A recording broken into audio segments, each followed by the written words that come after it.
Welcome to Concertina Styles and Smileys here. My name is Dick Ginn. What an historic event we've got going for you today, bringing to you, and I'm honored to be able to be with Smiley Wiltscheck, of course, and his mom, Adeline. We call her Sweet Adeline, obviously, and for many, many reasons. But what a great day this is going to be, the first time that we're going to be able to put Smiley on the other side, rather than doing the interview. I think I'm going to call the questions. And I'm going to start right off with, what was that song that you just played? The name of that? This was the Dorf Waltz. In English, that means town or whatever. Yep, great. Stadt. And a very well-known song that is. Yes, it is. Now, how about a little pre-musician history? My mother first? Yes. Or me? Let's go with Mom. What about me? Well, where'd you A start? little pre-musician history. Oh, When kiddo. did this all get going with the drums with you? Well, Smiley was playing so well at the age of 13, 14, and 15, and he wanted a drummer. And he said, I need a drummer. So I bought a drum set, and I didn't know how to drum. I just done like this. Wow. But The rest is history. the rest is history. Well, music certainly is in you, because you just don't buy a set of drums, not ever playing and start. I didn't have time to go to any. The rhythm is there, Adeline. There's no doubt about that. Well, Everybody should know, and everybody does know as a musician, that the drum really carries the beat for the entire band. Don't have to be showy. They need to keep that beat, and you heard that on the very first song here on Concertina Styles and Smiles. She had a little, she started playing when she was, 12, 13 on guitar and piano. There's a little Okay. I prehistory here. used to sing, play guitar. Thought I'd be a cowgirl someday, go out west, you know. Those were dreams. This is west to a lot of people that live in New York. That's right, on the East Coast. So we're on the West. Just right in. And then I played piano. Well, you don't forget that, you know, learn your chords, and that gives your beat. And when she was still in school, I believe she played with a trio from New Ulm area here, Mecklenburgs or something. Oh, well, yeah. Oh, that's history too. Like I say, everything. House parties and chivalries, I guess. Chivalries, they were a must. Had to have It was a big event in those days. a big event, big And event. sometimes they still are. They are. Yes. And they last till morning. Absolutely. That's right. When the sun came up, we all had to get home to do chores. That's right. Milk the cows. Okay, so Smiley, how about you now? A little bit of history on you. Well, I started, my oldest brother played accordion first in the late 50s. And then my dad latched onto a concertina for my older brother Gary. Okay. And he, after a few months, set it aside because it is a difficult instrument to play if you don't have proper teaching. And then it was just sitting there, and I picked it up. And I fooled around with it, and I even got out of doing chores if I'd stay in the house and practice. Well, that was quite an incentive at that time. Oh boy, it was. But that only lasted about a year because all the brothers got upset that I didn't have to do chores. Of course. So that was cut off. That's only fair, and you were having the fun, and they were doing the work. That's right, right. Mom, let's play a polka here. Okay, I'll fine. start this out here. And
If you didn't notice, and I know most of you did, you noticed the smile that Adeline has. And you notice it's the same smile that Smiley has.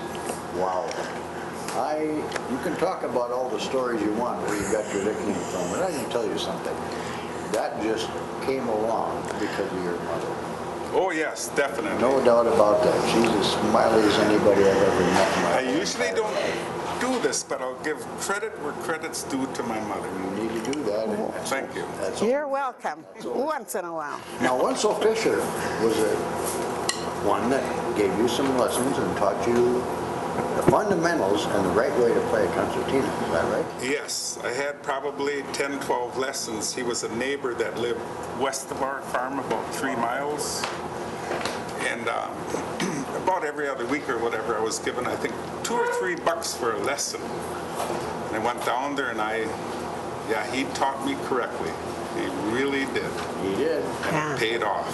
Well, there's no doubt about that. It's very obvious. It's very obvious. The whole neighborhood was musically inclined, if I remember right. Johnny God was in your neighborhood as well. Right next door to Wenzel Fisher. Right. In fact, he even said he'd listen to Wenzel play through his bedroom window. Wow. That got John playing. That's right. Yeah. So, yeah. How about the first job? Do you remember that first job that you were on? Yes, I do. I think I knew 3 And I songs. think someone around here was with you at that time on your first job, right? Not way back. Okay. The first one was a chivalry party for a neighbor, Bernard Huffman, Ben Huffman. Right. And I only knew 3 songs there. And I played that song over and over. I knew that there were just 2 waltzes and 1 polkas. Yeah. I didn't want to go. But my ear, like this, I went. I had to go and I played those 3 songs Right. 15 times that night. Yeah. It was a good learning experience. It was. Sure it was. Right.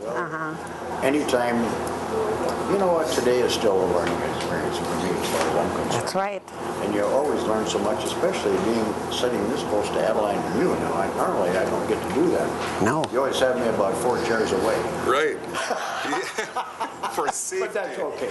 That's for safety because even I don't sit this I'm close. just kidding you. But I know on many tapes that Adeline is on, I can hear her in the background and I can hear her voice, you know, give a little bit of life to the music and to the song. Yeah. Your first job paid you about what?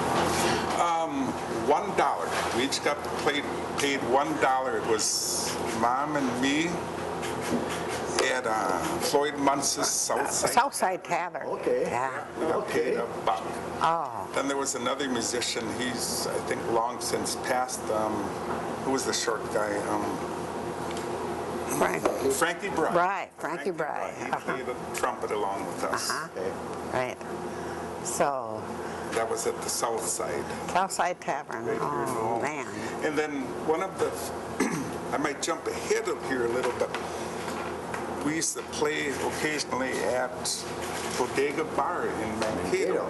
Yeah. A guy from New Ulm, I think he lived in New Ulm. Ray Hammond, right? He owned The it. place, yeah. Yeah. So we got We got were in there. got to play, and I know that day I had the oil changed in the car, and we loaded up at night and That's right. going to New Ulm.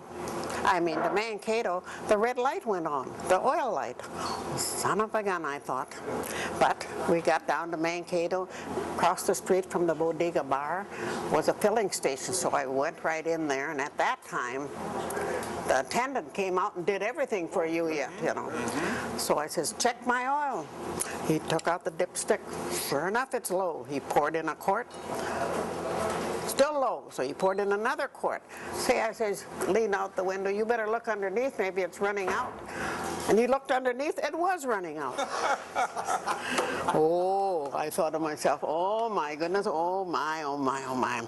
So then I says, you take care of it. It was time. I says, Smiley, we got to get across the street. And that was a wide street, that Riverfront Drive. So we packed everything up and I carried the drum set across. The red light was on naturally. There was some drunk standing beside me. He poked me in the arm.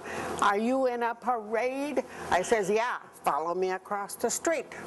And he followed me across the street, and then he says, where is that parade? I says, you go down that way, 2 blocks. So we went into the bodega bar and set up, you know, and played. Oh, we were having a good time, and crowded. Oh, we were having a good time, but I warned Smiley. I said, we're in a different county. You watch out, those feds will come tonight, and I don't think you're allowed here. Because he's a little young. He's a little young. Oh, 13, kiddo. 14. Yeah, you weren't driving. No. And sure enough, I kept my eye on the door, and in comes this guy with the derby hat. And oh, I pretended I didn't see him, and we were having a good time, and he mixed among the people and stood there.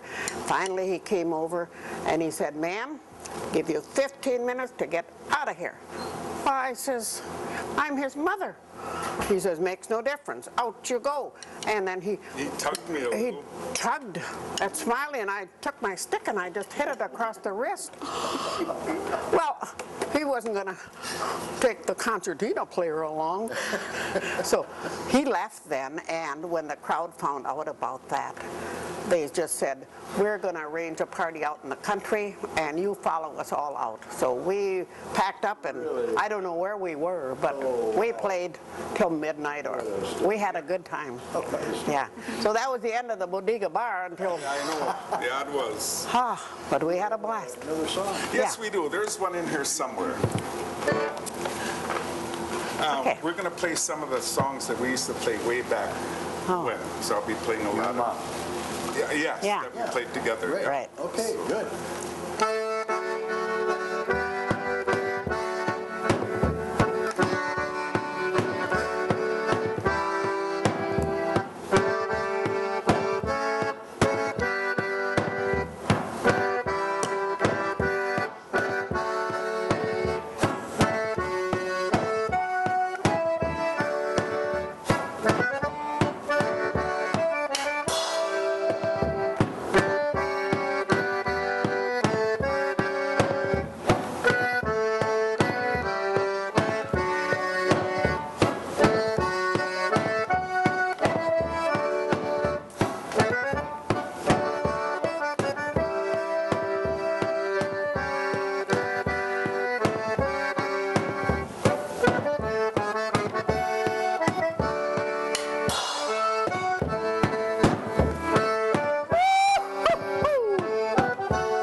Song, right? Yes, it was. Was that his theme song? Yeah, I think so. American Waltz. Yeah. Very Yeah. popular. Oh, yes. And everybody Yes, it tried was. to imitate it, but I don't know if they ever did. No, But not you really. certainly do a good job with it. Oh, I was, I suppose, pretty close. So, is Other your than with your mom, and you had the trio at that time, who was the first band you might have played with? oh, that was with Leona Schneider. A four-piece band. She was from, I believe, Estherville, Iowa, somewhere. And we'd meet in New Ulm. She'd always come to New Ulm on the weekends when we had to play. And most of the jobs were up towards Wabasso or way or whatever. Wanda.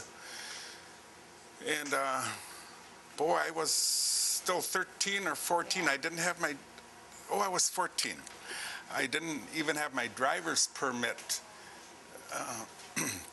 But I remember riding in the back of her 38 Ford, pulling a little trailer and going out of town, either North Broadway or South Broadway, and I was usually in the back seat. And believe it or not, I was usually crying. Because I'd be going out one end of town and then see all my high school buddies going to a football game, Yep. and I had to go play. But that's the way it was. That's the way it was. Yeah. But once you got to the job, it was okay. Oh, yeah. One thing different was being right at that age, going from 13 to being an adult. That was, when I look back at that What age was was some, the adult then? I suppose 21, 18, I don't know. I don't know. I don't think you ever reached that. But Now be nice. Yeah. Okay. So, It's always an engagement that everyone has played that they'll never forget. That'll be a special one someplace. Well, That was they were, unusual or yeah, a little bit different. than- yeah. they were all pretty special, but one time we were playing in Springfield on a pool table. Yeah. Oops. Can we go there? Sure. Okay. Don't have to be They sensitive. put a sheet of plywood over the top, and at that time, Mom always drummed barefoot. Well, I don't know. because the women wore heels. Heels at and I that- wore heels. You can't drum with heels. So I took off my shoe and I laid it on the side of my drums. Now, what does that look like from over there? This guy come up and just He thought I was drumming with a broken ankle. a broken ankle. You know? Oh, that was kind of funny. Oh. Yeah, I'll tell you. Well, that's a little different playing on a pool table with the band. Well, yeah. Well, with there the were just small two of us, I players. think, at the Three. I time. think so. For a while, we also had a bass player from St. George. I think he's no longer with us either. Don Huffman. He lived a couple miles north, but he was a regular bass player Regular for bass us. horn player. So, yeah. And I'm sure there was many past bands that you played with. Oh, filled in with, Filled yeah, in and were asked to play with. yeah. Slim Collins. Oh, yes, thank you. Yeah. That's going back a ways. 1967, right about there, I had to play with Slim Cults. That was a local 7-8-piece band from Man, a here. great band. Yes. Slim was a great guy. Uh-huh. I learned so much from that band because I was just up and coming. I didn't know much about music. I never had band training or anything, but that band taught me a lot. And what always caught me during breaks, well, at that way back then, they only took one intermission a night, and that was from 11:30 to 12. And I'd get off that stage. I didn't want to be seen up there with those old men. Those old people.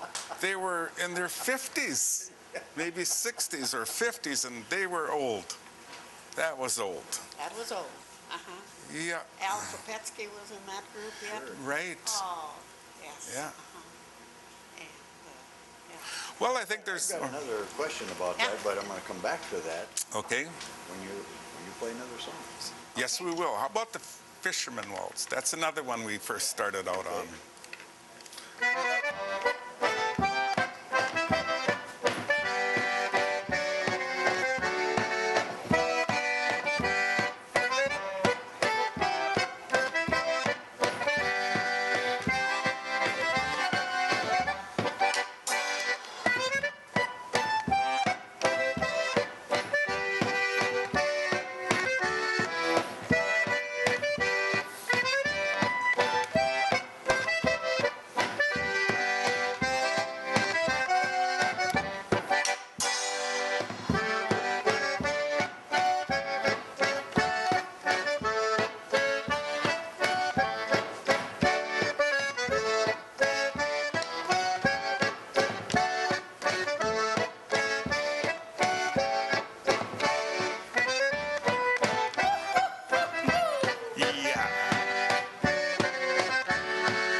So there. How about that? Very well done.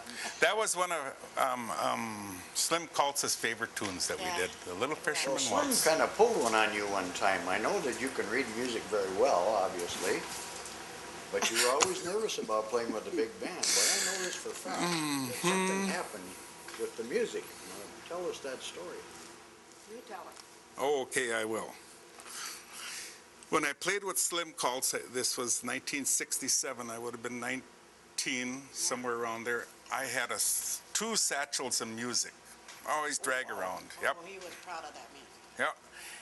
And the stands, we'd have everything out there to play, and then we'd usually play 3 polkas, 3 waltzes, 3 modern foxtrots, whatever. And I always had clothespins to mark them off. Right. Well, when he'd call out the set, I'd have to dig through real quick, and I didn't get to mark them all sometimes. And that always sort of bummed Slim out. So anyway, like I said, we always met at Cult's Corner. We were playing at Fox Lake Ballroom down in Sherburne. We got down there, we met at the bar, loaded all the stuff up in his trailer, and we got to the dance hall, carrying everything in, and I said, Slim, where's my music? Oh, he says, Wiltscheck, I forgot that. That's on the steps down at Cult's Corner. And I went, oh boy, now what? So anyway, he says, you can play them all by heart. Yeah, you can. Well, boy, I was worried the first half hour, I was just shaking. But I got through the first hour, and believe it or not, I got through the whole night. No music. And I myself impressed me. Yeah. How about that? So after the dance job, we were packing up. Slim reached behind his drum stool. There the 2 satchels of music were. And that was the last time I Your really... insurance was back there, but you didn't need it. That's Right, right. but he at And that was least... the last time you... Right, and that Yeah. he probably knew that I had it in me, that I could do that. See, those guys like Slim and Al Kopetsky and those guys, you know, Oh. they knew Oh, they could read you before you could read Yeah. them, obviously. Yes. They were And they knew perfectionists. what it took to play like that. Yeah, uh-huh. And, Yeah. And obviously he took advantage of that and thought, well, I'm gonna make this guy a real concertina player. And no he doubt did. about They that. did, yeah. From your teacher to even Slim taking your music away and Yeah. bang, well, there you Yeah, are. yeah, that's true. That's Boy, I learned so much from that band as far as stage presence and what to do. Uh-huh, right. So then, Not only great music, but it's entertainment that you both show when you're playing. People sometimes forget about, is this a waltz or a polka? Wait a minute, I've been having so much fun watching them two. Yeah. Happened to me a couple times. Yes. You know, you're so full of energy and enthusiasm, Adeline, that I, of Uh-huh. course, brushed off on Smiley. But at the same time, Thank you. it makes a difference at I stage suppose. presence. Oh, I suppose. I'm so excited about that music. I think we should have another song. Let's have another one. This was one of Wenzel's favorites, the Shoemaker Polka, really? Okay. if I remember how to play it. I got the music here.